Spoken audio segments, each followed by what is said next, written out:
తిరుమల శ్రీవారి మహా ఆలయం వద్ద టీటీడీ ఉద్యోగిపై బోర్డు మెంబర్ బూతులతో విరుచుకుపడడంపై విమర్శలు వస్తున్నాయి.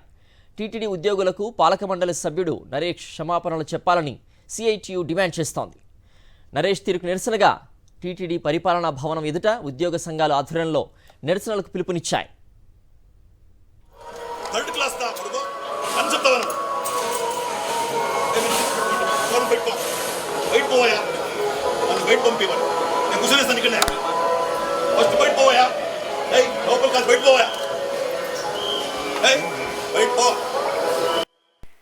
టీటీడీ ఉద్యోగి బాలాజీ పట్ల శ్రీవారి ఆలయ మహాద్వారం వద్ద అసభ్య పదజాలంతో దూషించిన పాలక మండలి సభ్యుడు నరేష్ సభ్యత్వాన్ని రద్దు చేయాలని, టీటీడీ ఉద్యోగులకు బహిరంగ క్షమాపణలు చెప్పాలన్న డిమాండ్లు పెద్ద ఎత్తున వెల్లువెత్తుతున్నాయి.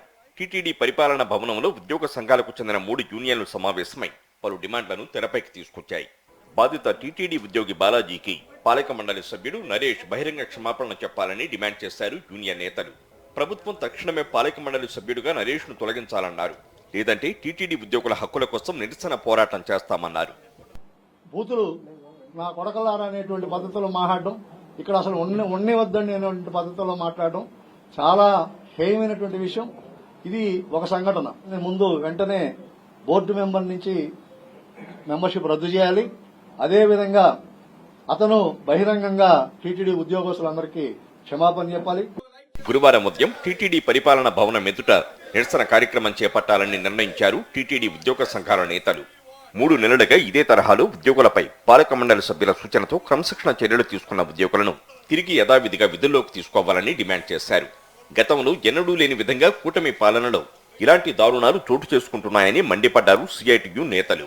విధులు నిర్వర్తిస్తున్నటువంటి ఉద్యోగి మీద ఈ రకంగా మాట్లాడడం అసలు చెప్పడానికి కూడా వీలైనంత బూతు పదాలన్నింటినీ ఆయన వినియోగించడం అనేది ఏ రకమైనటువంటిది సంస్కారం కాదు, ఒక కుసంస్కారం లాగా అనిపిస్తోంది. నేరుగా గుళ్ళోనే ఈ రకమైనటువంటి మాటలు మాట్లాడాడంటే బయట ఆయన యొక్క వ్యవహార శైలి ఎట్లా ఉంటుంది, ఏ పద్ధతిలో ఉంటాడనేది మనకు స్పష్టంగా అర్థమవుతుంది. తిరుమల తిరుపతి దేవస్థానం పాలక కార్యాలయం దగ్గర, పరిపాలనా భవనం దగ్గర ధర్నా కార్యక్రమాన్ని చేపట్టాయి.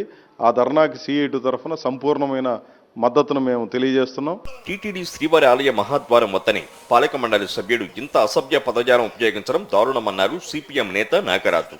గతంలో ఎన్నడూ లేని విధంగా కూటమి సర్కారు పాలనలో ఉద్యోగులపై వేధింపులు ఎక్కువయ్యాయని ఆరోపించారు. సనాతన ధర్మమన్న పవన్ కళ్యాణ్ ఇప్పుడు ఎక్కడ ఉన్నారని ప్రశ్నించారు. ఏమండి, అసలు కనీసమైన విజ్ఞత లేకుండా ఇంత భాష, బూతులు తిట్టడము, అసభ్య పదజాలం వాడడము, దౌర్జన్యకరంగా బయటికి గంటండి అని చెప్పి మాట్లాడడం, ఇవన్నీ కూడా చూస్తూ ఉంటే అతను అసలు భక్తిపూర్వకమైన ఇది ఉందా, లేదా ఇతను వ్యాపారం చేసుకోవడానికి లేదా ఇతర కార్యక్రమాలకు వస్తున్నానని నేను ఒక అనుమానం కలుగుతా ఉంది. ఉద్యోగుల పట్ల చులకన భావం పనికిరాదని, కనీసం మానవత్వ విలువలు కూడా లేకుండా బోర్డు సభ్యుడిగా ఉన్న వ్యక్తి హుందాతనంగా వ్యవహరించాల్సింది పోయి ఇలా మాట్లాడడం సబబు కాదని అన్నారు టీటీడీ ఉద్యోగ సంఘం నేత మల్లారపు నాగార్జున. గౌరవప్రదమైనటువంటి పదవిలో ఉన్నటువంటి వాళ్ళు ఆ రకంగా వ్యవహరించడం అనేటువంటిది కొడక అని సంబోధించడం, లేదంటే ఇంకో రకంగా సంబోధించడం అని అంటే చాలా హేయమైనటువంటి పద్ధతిలో అతను వ్యవహరించాడు. అతని పైన అతను పాలక మండలిలో ఉండడానికి ఒక్క క్షణం కూడా అతనికి అర్హత లేదు. వెంటనే అతన్ని పాలక మండలి నుంచి తొలగించాలి అని నేను రాష్ట్ర ప్రభుత్వాన్ని కోరుతున్నాను. అలాగే అతని పైన క్రిమినల్ చర్యలు కూడా తీసుకోవాలని నేను కోరుతున్నాను. మొత్తం మీద టీటీడీ ఉద్యోగిపై పాలక మండలి సభ్యుడు అసభ్య పదజాలంతో బూతులు తిట్టడంపై సర్వత్రా విమర్శలు వస్తున్నాయి. తక్షణమే టీటీడీ బోర్డు మెంబర్ క్షమాపణలు చెప్పాలన్న డిమాండ్లపై టీటీడీ ఎలాంటి నిర్ణయం తీసుకుంటుందో చూడాలి. టీటీడీ ఉద్యోగుల ఐక్యత.